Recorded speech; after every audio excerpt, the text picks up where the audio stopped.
Chapter 21. Isang malakas na sagad na bayo ang ginawa ko sa lagusan ng nobya. Pumulandet ang katas ko sa kanyang loob. Napamura pa ako at nanginig ang kalamnan ko nang sumikip palalo ang lagusan niya. Parang pinipiga ang kargada ko. Para bang sinased niya ang katas ko hanggang sa huling patak. Para na akong mababaliw sa sarap, hinugot ko ang kargada ko. Bahagya lang itong nang lupapay at matigas pa rin. Tiningnan ko ang namumulang lagusan ni Niva. Bahagya pang nakaawang yun at tumutulo ang pinagsama naming katas. Parang gusto kong ibalik yun sa loob dahil sayang. Baka sakaling may mabuo. Ngumisi ako at hinapit ang bewang ni Niva at hila sa kanya pabangon. Lumingon siya sa akin. Sinalubong ko naman ng mariing halik ang kanyang labi. Agad naman siyang tumugon sa halik ko.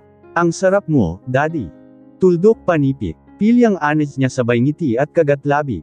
Mahina naman akong natawa at halikan siya sa pisngi. Mainit sa damdamin na marinig mula sa labi niya na nasarapan siya sa ginawa ko sa kanya. Kitang-kita ko rin sa kanyang mukha ang satisfaction. Want more? Pilyuring tanong ko sabay pisil sa kanyang dibdib. Yes, Daddy. I want more, tugon niya sa malambing at nang-aakit na boses. Then I will give you more. Nakangising sabi ko sabay buhat sa kanya. Napahadjijak naman siya sabay yakap sa batok ko. Naglakad na ako papasok sa loob. Siya ho si Edgar Ramirez o mas kilalang Axel Ramirez. 29 anyos. Isang modelo. Siya ho ang tinuturo ni Mr. Roberto na nagbenta sa kanya nung sasakyan ng tauhan nyo. Dinampot ko ang picture at tinitigan yun. Kilala ko ang lalaki sa picture. Ang isa sa mga boy toy ni Claudia. Tumiimbagang ako. Hindi ko nagugustuhan ang tumatakbo sa isip ko. Bumaling ako sa inspektor. Ibig niyo ho bang sabihin, inspektor, siya ang sospek sa pagpatay sa tauhan ko? Sa ngayon, siya ang sospek. Kaya naman pinaghahanap na namin siya para hingan ng salaysay. Pero mukhang nagtatago na siya ngayon dahil hindi namin siya mahagilap. At isa pa sa nalaman namin ay isa siya sa modelo ng asawa niyo, Mr. Romero. Yes, Inspector. Nakikita ko rin ang lalaking yan na isa sa modelo ng asawa ko. Pinuntahan niyo na ho ba ang asawa ko para hingan din ng salaysay? Baka alam niya kung nasaan ang modelo niya. Tanong ko. Yes, Mr. Romero. Pero hindi ho namin naabutan sa dating bahay niyo ang asawa niyo. Ang sabi ho ng kasambahay ay nasa bakasyon. Hindi rin ho siya sumasagot sa aming tawag. Pero babalikan ho namin siya mamaya sa opisina niya. Tumanggaw-tango ako at nilapag sa table ng inspector ang picture ng lalaki ni Claudia. Gawin niyo ho ang lahat para makita ang lalaking yan, Inspector. Kahit magbigay pa ako ng malaking pabuya. Saad ko. We will do that, Mr. Romero. Ngayong nakita na ang sasakyan ng tauhan nyo at may solidong impormasyon na ay mabilis nang tatakbo ang investigasyon. Kailangan na lang makita si Axel Ramirez. Balitaan nyo na lang ho ako kapag nakita nyo na si Axel Ramirez. Susubukan ko ring kontakan ang asawa ko at kausapin. Baka sakali ay may alam siya. Tumayo na ako mula sa visitor's chair. Tumayo na rin ang inspector at nilahad ang kamay. Tinanggap ko naman yun. Kung sakali ho na makontak nyo ang asawa nyo ay pakisabi ho na makipag-cooperate sa amin. Baka sakali ay may alam siya.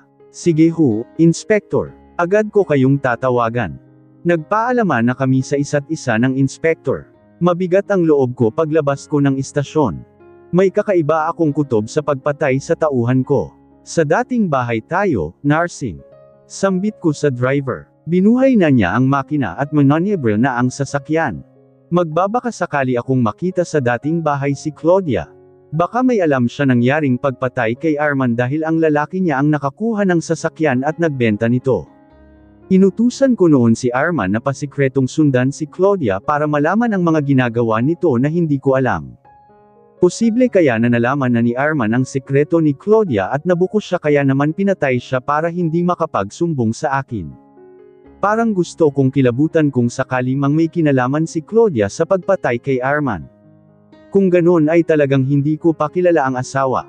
Napatiimbagang ako at kinuyam ang kamao. Pagbaba ko ng sasakyan ay saktong papalabas ng bahay si Claudia kasunod ang isang kasambahay na binibilinan niya. Bihis na bihis siya at mukhang hindi papasok sa opisina. May dala din siyang maliit na malita at isang bag. Mukhang magbabakasyon na nga o magtatago na rin. Basta yung bilin ko, ha? Huwag magpapapasok dito ng kung sino-sino. At kapag may tumawag at hinanap ako, sabihin yung nag-out of the country. Opo, ma'am. Natigilan sa pagbaba sa step si Claudia nang makita ako. Marcus, saan ka pupunta? Malamig na tanong ko. Tumaas ang kilay niya at naging mata-ray ang bukas ng mukha. None of your business. It is my business. Mariin namang turan ko. Umikot ang mata niya. Pwede ba Marcus? Nakikipaghiwalay ka na sa akin, di ba? At wala ka na ring pakialam. Kaya huwag kang umarte dyan na parang may pakialam ka sa akin. Wala naman talaga akong pakialam sa'yo. Concern lang ako sa pangalan ko na nakakabit pa rin sa'yo. Dahil baka mamaya may iba ka nang ginagawa na ikasisira ng pangalan ko. I'm warning you Claudia, saad ko sa nagbabantang boses. Pumalatak siya at sarkastikong tumawa. Ano na naman ba to, Marcus? Nagmamadali ako, okay. Akmang lalampasan niya ako pero hamarang ako sa kanya. Nasaan si Axel Ramirez? Walang paligoy-ligoy na tanong ko. Saglit siyang natigilan pero agad ding nakasagot. I don't know. Bakit mo ba siya sa akin hinahanap? Dahil lalaki mo siya. Bigla siyang nag-iwas ng tingin. Hindi na kami nagkikita, okay. Wala na akong contact sa kanya. Ngumisi ako. Sinungaling. Tumingin siya sa akin at tumiimbagang. Yun naman ang tingin mo sa akin, Sinungaling. Dahil sinungaling ka naman talaga. Hindi siya nagkaimik at matiim lang ang tingin sa akin. Hindi ko mabasa kung ano ang nasa isip niya. Ngayon ko biglang naisip, sa 5 taon naming pagsasarna ay hindi ko pa talaga siya kilala. Ni hindi ko pa nga nakikilala ang mga magulang niya na sinasabi niyang patay na. Wala rin akong nakikilalang mga kamag-anak niya maliban lang sa isang pinsan niya na pinakilala niya sa akin noong kasal namin. Pero hindi ko na rin yun nakita ulit. Nahanap na ang sasakyan na ginamit ni Arman bago siya natagpo ang patay. Iba na ang nagmamay-ari nito. At ang sabi nito ay binenta ito ni Axel Ramirez. Pinaghahanap na siya ngayon ng mga pulis para hingan ng salaysay at imbestigahan at formal na ring sampahan ng kaso. Wika ko habang matiim ding nakatingin sa kanya. Nalaman ko na nga ang tungkol sa bagay na yan at hindi ako makapaniwala na masasangkot sa ganyang gawain si Axel. Casual lang naturan niya na parang wala siyang pakialam sa krimen na kinasasangkutan ng lalaki niya. Gusto ka ring hinga ng salaysay ng pulisya dahil modelo mo si Axel. Tinatawagan ka raw pero hindi ka sumasagot. Pinuntahan ka na rin dito pero wala ka dahil nasa bakasyon ka daw. Hindi ako makasagot sa tawag dahil kamiting ko ang isang client ko. At wala ako rito kahapon dahil naroon ako sa isang kaibigan ko na makakasama ko ngayong magbakasyon. I see. Pero bago ka umalis, pumunta ka muna sa istasyon para magbigay ng salaysay. Tumaas ang kilay niya. At bakit ko gagawin yun? Ayokong madamay sa isyu ni Axel. Gagawin mo yun kung ayaw mo talagang madamay, Claudia. Maliban na lang kung may kinalaman ka rin. Biglang nag-iba ang bukas ng kanyang mukha at para siyang namutla. Pero agad ding tumigas ang bukas ng kanyang mukha at nanalim ang mata. Sinasabi mo bang may kinalaman ako sa pagpatay kay Arman, Marcus? Wala ba talaga? Diretso siyang tumingin sa mga mata ko. Wala. Ano ba ang tingin mo sa akin? Mamamatay tao. I don't know, Claudia. Hindi rin kita kilala ng lubusan kaya hindi ko rin alam kung ano pa ang kaya mong gawin bukod sa pagmamanipula at pagsisinungaling. Pero sana nga ay wala ka talagang kinalaman sa pagpatay kay Arman. Dahil ako mismo ang magpapakulong sa'yo. Mariing sambit ko. Hindi naman siya agad nakapagsalita at nakatingin lang sa akin habang mariing magkalapat ang mga labi na parang may gusto pa siyang sabihin. Sana nga ay wala talaga siyang kinalaman. Dahil ayokong magkaroon ng kriminal na ina ang anak ko. Tumalikod na ako at bumalik sa sasakyan. Are you okay, love? Tanong ko kay Marcus pagkaupo niya sa swivel chair. Maingat kong nilapag ang kape sa table niya. Kara-rating lang niya galing sa istasyon ng pulisya at mukhang napahaba ang pag-uusap nila ng inspektor. Tumingin siya sa akin at ngumiti. Yeah, I'm okay sweetie. May iniisip lang ako. Aniya at dinampot ang tasa at humigop ng kape. Napangiti pa siya nang malasahan ito. Umikot ako sa table at lumapit sa kanya. Hinapit naman niya ako sa bewang. Anong iniisip mo? Problema ba? Tanong ko at hinaplos-haplos ang balikat niya. Bumantong hininga siya at tumingin sa akin. Tungkol lang sa investigasyon sa pagpatay kay Arman. Na-curious ako sa sinabi niya. Ano nang balita? Nahuli na ba ang pumatay kay Arman? Hindi pa, pero may tinuturo ng sospek at pinaghahanap na ito. That's a good news, love. Yeah, tipid na sagot niya. Hinaplos ko ang pisngi niya. Pero bakit parang problemado ka pa rin? Iniisip ko lang si Claudia, sweetheart.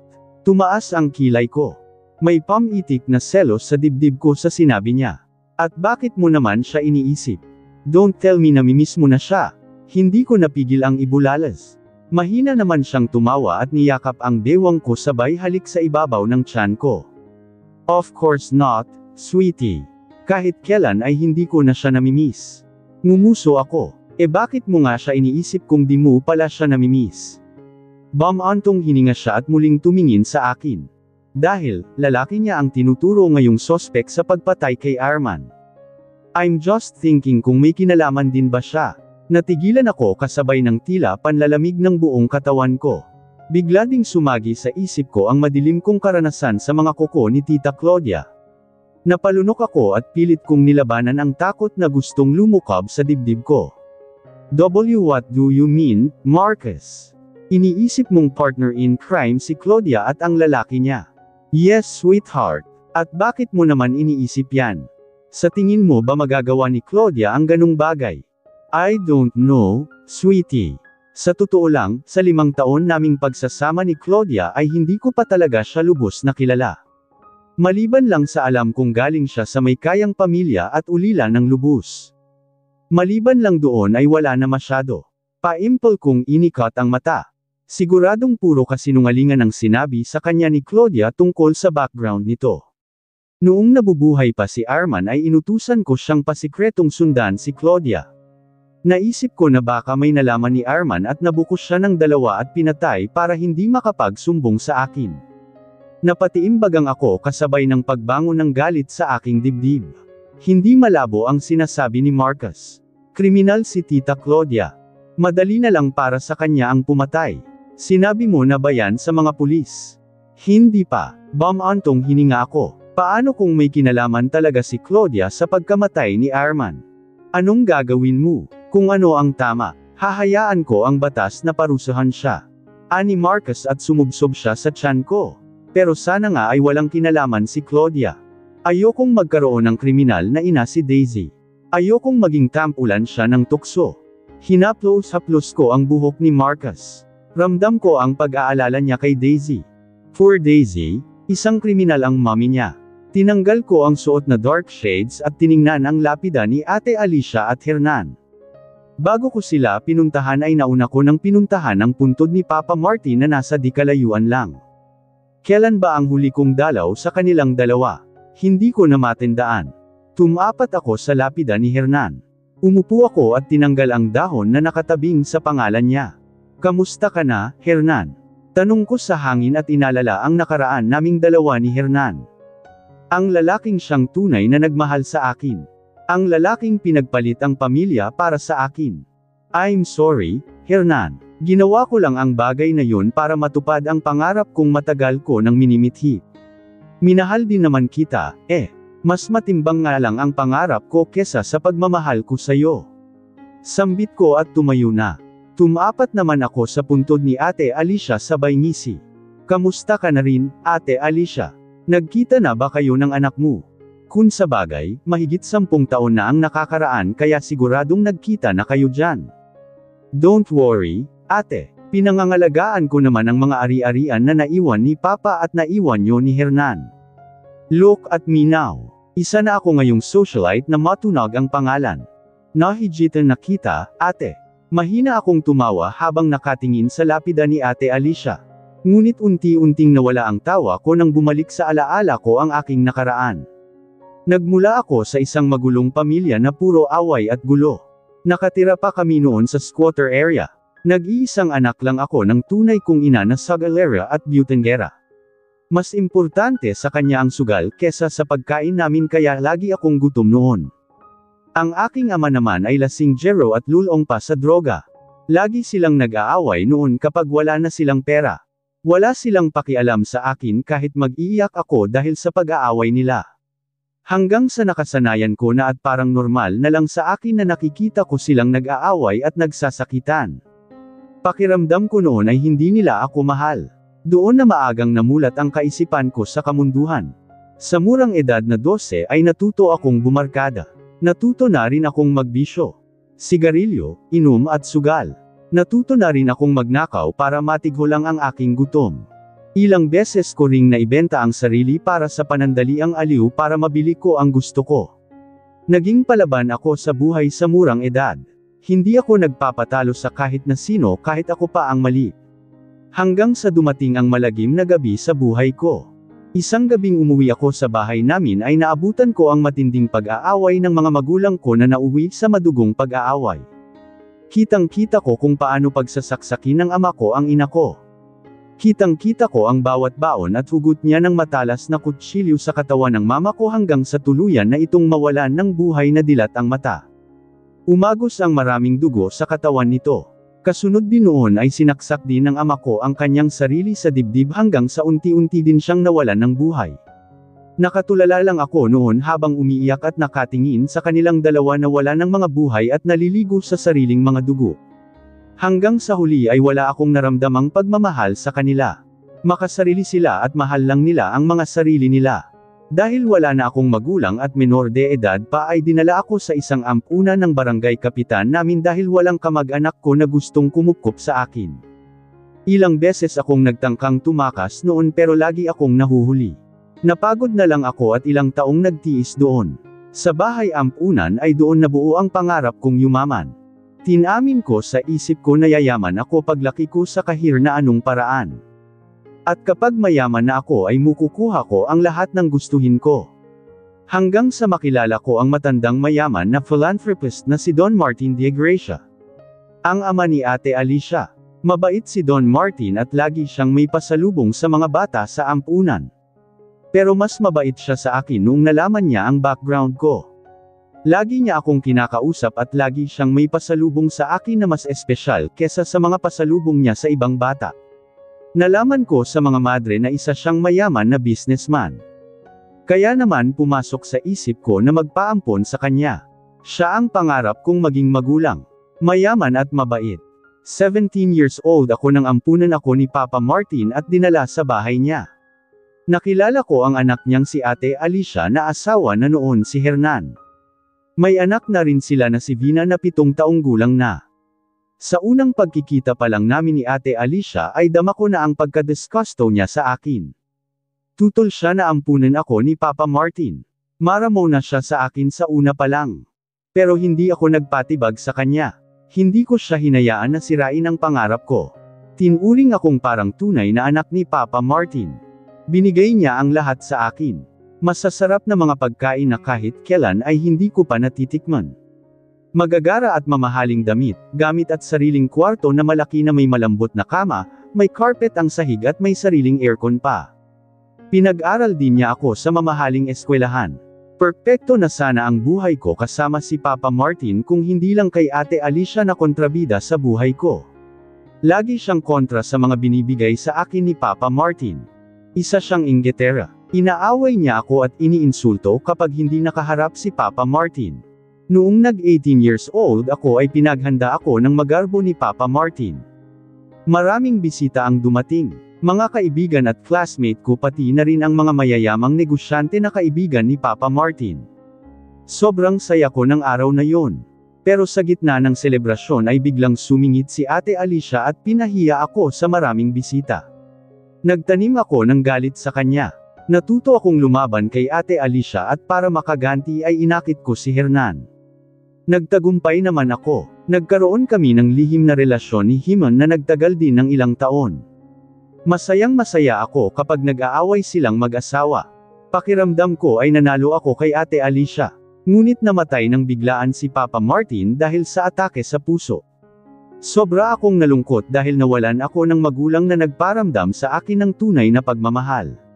Sa pagkamatay ni Papa Martin ay mas sumidhi pa ang bangayan namin ni Ate Alicia. Kahit kailan ay hindi kami nagkasundo. Tinakot pa niya ako na palalayasin sa bahay at walang makukuha ni Singkong Dulang. Ibabalik niya ulit ako sa hirap. Ayoko muling maranasan ang maghirap. Ayoko nang bumalik sa impyernong lugar na pinagmulan ko. Nasa malambot na kama na ako at hindi na ako babalik sa matigas na papag. Doon ko napinlano ang lahat. Ang kunin kay Ate Alicia ang lahat-lahat ng kanya at alisin siya sa buhay ko. Bamantong hininga ako street sinuot ang dark shades. Kung sana ay naging mabait ka lang sa akin at hindi naging maramo, Ate Alicia. E di sana ay buhay ka pa at buo ang pamilya mo. Kasalanan mo kung ano man ang kinahinatnan mo at ng pamilya mo. Umihip ang malamig na hangin at sinalipadpad ang aking alon-alon na buhok. Ngumisi ako. Proud ako sa sarili ko dahil matagumpay kong nalampasan ang lahat ng pagsubok na dumating sa buhay ko. Naabot ko rin ang pangarap ko. At ngayon na may pagsubok ulit akong hinaharap ay kumpiyansa ako na matatagumpayan kong lampasan din ito. Hindi ako matatalo. Walang makakapagpatambo sa akin kahit ang Neva Rosal na yon. Isa lang siyang langaw na dumadapo sa kalabaw. Ma'am Claudia. Abay kayo nga. Good afternoon po. Natigilan ako at napataas ang kilay nang lumapit sa akin ang caretaker ng sementeryo.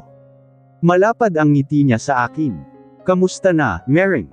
Abay mabuti naman po, ma'am. Matagal-tagal na rin po kayong hindi nadalaw dito. Ngumisi ako. Busy lang ako sa mga business ko, Mering. Kayo lalo kayong yumayaman, ma'am eh. Saka lalo pa po kayong gumanda. Napangisi na lang ako sa sinabi ng caretaker. Alam ko namang lalo akong gumanda. Binuksan ko ang designer bag at kinuha ang wallet. Dumukot ako ng 10,000 sa wallet at binigay sa caretaker. Nahihiyang tinanggap niya yon. Salamat po, ma'am. Lagi mong aayusin ang puntod ni Papa. Nakita ko kanina na manipis na ang Bermuda grass niya. Opo ma'am, ako na po ang bahala. Good. Sinukbit ko na ang bag sa balikat. Ay siya nga po pala, ma'am. May dumalaw po pala ditong babae ilang buwan na ang nakakalipas. Natigilan ako sa sinabi ng caretaker. Sino? Malayong kamag-anak niyo daw po. Galing daw po siyang New York, Ninang niya raw po si Ma'am Alicia. Kumunot ang noo ko. Anong pangalan niya? Nag-isip ang caretaker at inaaalala ang pangalan ng babae. Daniela Benedez po, ma'am. Oo nga po, yun po ang pangalan niya. Tumaas ang kilay ko. Hindi ko kilala ang pangalan na yun. Hindi ko close si Ate Alicia at hindi ko nakilala ang iba pang malayong kamag-anak nila. Ano ang sinabi niya? Wala naman po ma'am. Narmimiss lang daw po niya ang ninang niya. Pero napansin ko po mula sa malayo na grabe po ang iyak niya sa 2 puntod na yan. Akala ko nga po ay anak siya ng mag-asawang yan.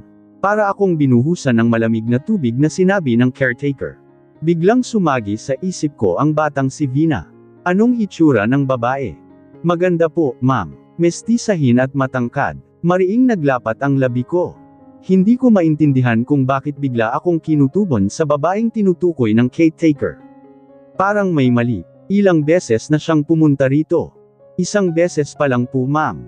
Sa susunod na pumunta siya, kuhanan mo siya ng picture at tumawag ka sa akin.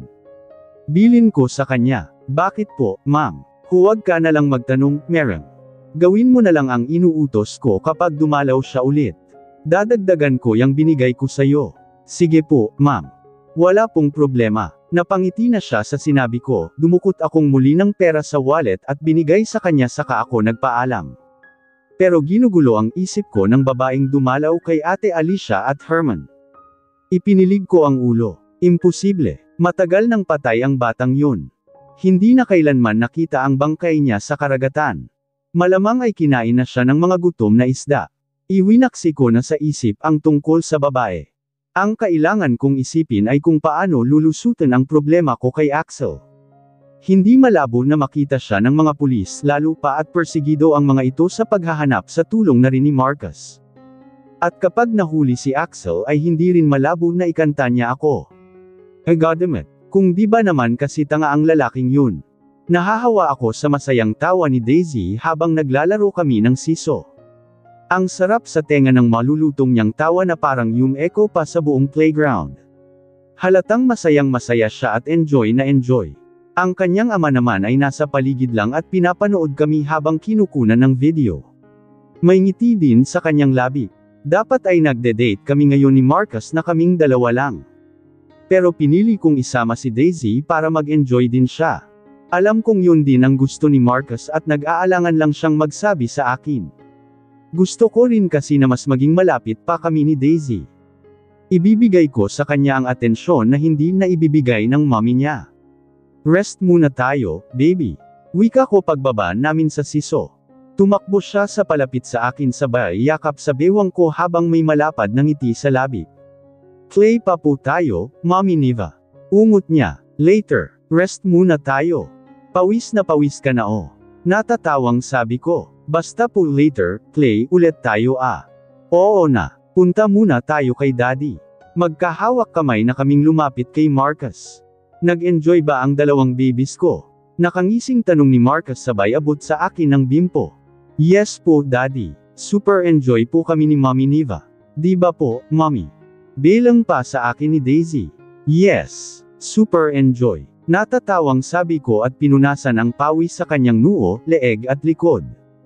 Panay naman ang hajijek niya na parang nakikiliti. Sunod naman ay pinunasan ko rin ang pawis sa noo at leeg ko. Tumingin ako kay Marcus at nakita ko ang pilyong ngiti sa labi niya. Tinaasan ko lang siya ng kilay at nginisihan. Alam na alam ko ang mga ganyang ngiti niya. Kung hindi lang namin kasama si Daisy ay malamang nakaisa na siya sa akin sa kotse pa lang. Nagtagal pa kami ng 1 oras sa playground dahil ganado pang maglaro si Daisy. Kung hindi nga lang nakaramdam ng gutom ay hindi pa titigil at mag-aayang kumain. Natatawa kami ni Marcus habang pinapanood si Daisy na ganadong-ganado kumain ng gulay habang nagkukwento siya sa amin tungkol sa mga kaibigan at classmate niya sa school. Nakakatuwa dahil marunong na siyang kumain ng gulay at hindi na puro hotdog at fried chicken ang paboritong kainin. Dahil madalas na kaming nagkakasalo sa pagkain ay tinuturuan ko siyang kumain ng gulay. Ang sabi ko sa kanya ay pampitalino ang gulay at nakakaganda ng balat kaya dapat kumain siya nun. Nakinig naman siya sa akin kaya ngayon ay marunong na siyang kumain ng gulay. Isa rin sa napapansin ko kay Daisy ay sabik siya sa atensyon ng isang ina. Ang sabi ni Yaya Belen ay bibihira lang daw noon magbonding si Daisy at Tita Claudia. Lagi kasing busy si Tita Claudia at walang oras kay Daisy. Lagi pa itong late kung umuwi at kapag kinukulit ni Daisy ay lagi pang galit at sinasaktan pa ito. Awang-awa tuloy ako kay Daisy. Bata lang siya na sabik sa atensyon at kalinga ng isang ina. Kahit na ba sabihin na kasama naman niya si Marcus at binibigyan siya ng oras ay iba pa rin ang kalinga ng isang ina. Kaya naman sinubukan kong punan yun kapag magkakasama kami. Mabait na bata si Daisy at matalino pa. Nakikinig din siya basta pakinggan mo rin siya. I'm finished na po daddy, mommy. Can I have my ice cream na po? Ani Daisy matapos ubusin ang pagkain sa kanyang plato. Ubus na nga ito at mumo na lang ang natitira.